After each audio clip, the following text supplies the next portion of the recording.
नांदेडच्या वागी रोडवरील अतिक्रमण काढताना तेथील नागरिक आणि व्यावसायिकांनी काल जेसीबी चालकावर हल्ला करून गंभीर जखमी केले होते। त्यामुळे महापालिका प्रशासन आता ॲक्शन मोडवर आले असून त्याच ठिकाणी 2 जेसीबी लावून महानगरपालिकेकडून अतिक्रमण जमीनदोस्त करण्यात आले आहे।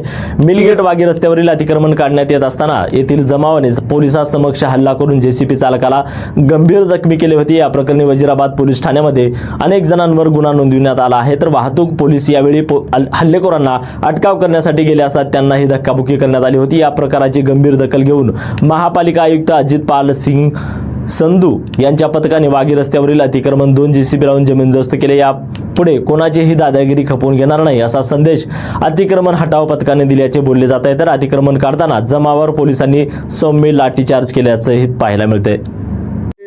मागील 8 दिवसापासून नांदेड महानगरपालिका आणि पोलीस प्रशासन यांच्या संयुक्त रित्या पथकाद्वारे आपण अतिक्रमण काढण्याची कारवाई सुरू केलेली आहे आणि त्या मोहिमेचा आज भाग म्हणून आपण खडकपुरा वागी रोड जो वाहतुकीसाठी खूप प्रॉब्लेम येत होते, ट्रॅफिक जाम होत होतो, त्यामुळे त्याचे जे रस्त्यावरचे अतिक्रमण आहे आणि फुटपाथवरचे अतिक्रमण ते काढण्यात येत आहे आज महानगरपालिकेतर्फे।